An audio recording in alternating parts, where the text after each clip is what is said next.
கடவுளே பலமா அடிச்சிட்டான். நீ எல்லாருக்கும் சமரசம் பண்ற வக்கீல் தானே? அவன் அடிக்கும் போது தடுக்கணும்னு கொஞ்சம் கூட தோணவே இல்ல.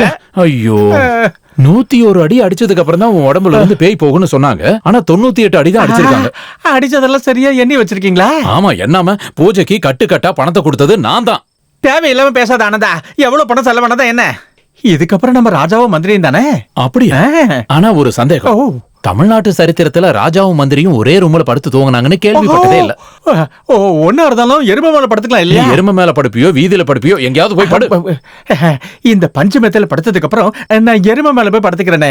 பாரு, பொறுமையா சாப்பிட்டா எல்லாத்தையும் சாப்பிடலாம்னு சொல்லுவாங்கல்ல. அந்த பழமொழி யார் சொன்னாங்க இந்த தெரியுமா? பழமொழியை யார் சொன்னதுன்னு தெரியும். யார் அது? சொல்ல மாட்டேன், ஆனா துப்பி காட்டுறேன். பாஸ்வேர்ட் இல்லாம வாசக்கதவை திறக்க முடியாது. இப்படி ஒரு பழமொழியை கேள்விப்பட்டது இல்லையே. இது புது மொழி. அதாவது என்னோட ஜாதகத்திலேயே ராஜயோகம் இருக்குன்னு செத்து போன என்னோட சித்தப்பா யாக்கோப சொல்லிருக்காரு. பெரிய வீட்டுல தூக்கு போட்டு தொங்கின மாதிரி உன் உடம்பு இருக்கு. அப்படின்னா கேளு.